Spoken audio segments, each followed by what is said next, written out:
The readings of today invite us to reflect on two different aspects.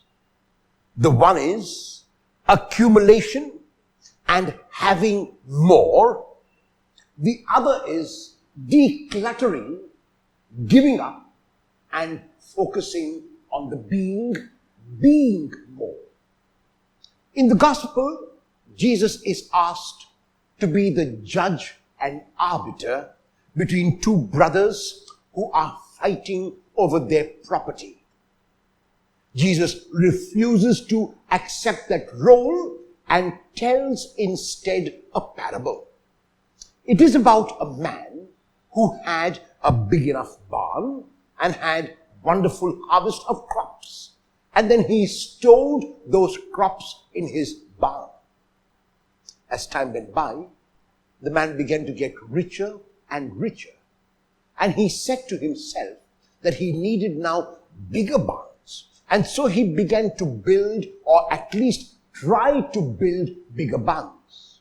And when he was sleeping at night, making all his grandiose plans, the Lord said to him, "Tonight, you are required to come up and be with me."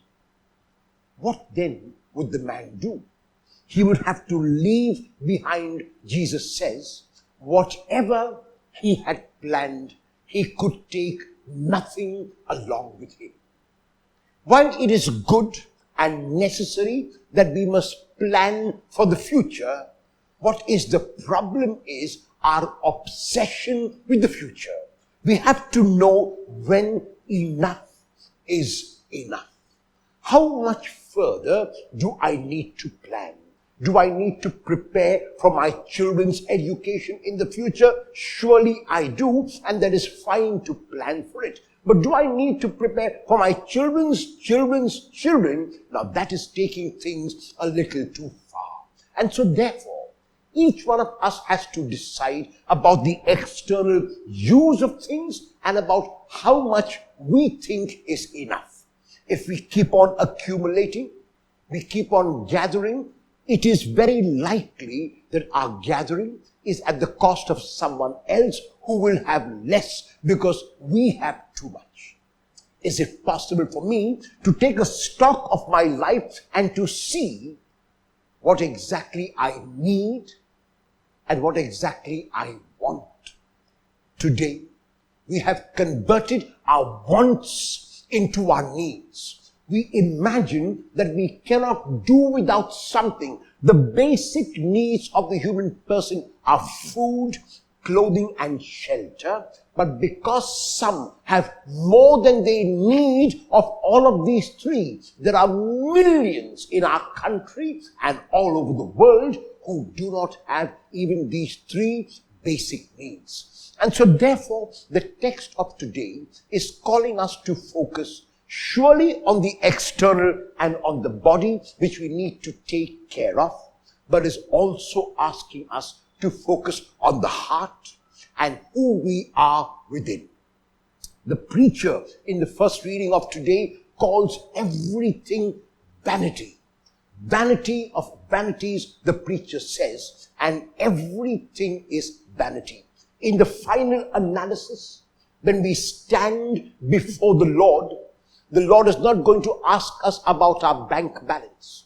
The Lord is not going to ask us about the assets we possess. The Lord is not going to ask us about how much we earned in our lifetime.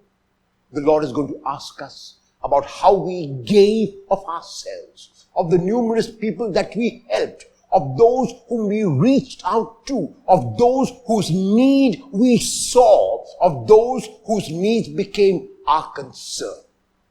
If we can answer to the Lord that we did what we had to do for our brothers and sisters who have less, if we reached out to them in need and shared our many possessions so that they could also have a good life in this life, then we will have done well.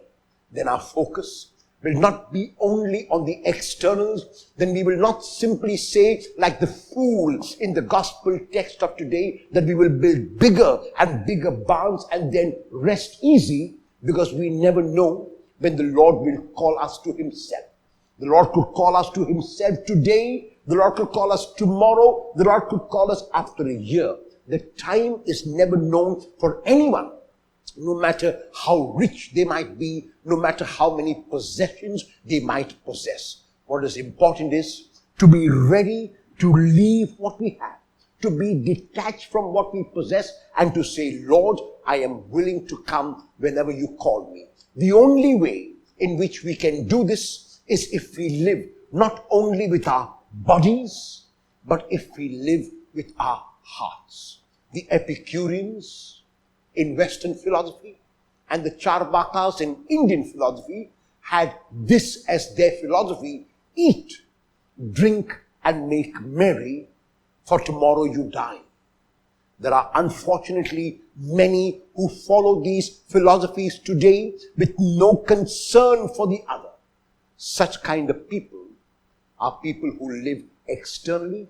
Such kind of people are like this fool in the gospel text of today, whom the Lord will require tonight and will have no answer to give when the Lord questions them. Will you be one of those who lives not only with the body, but who also lives from within your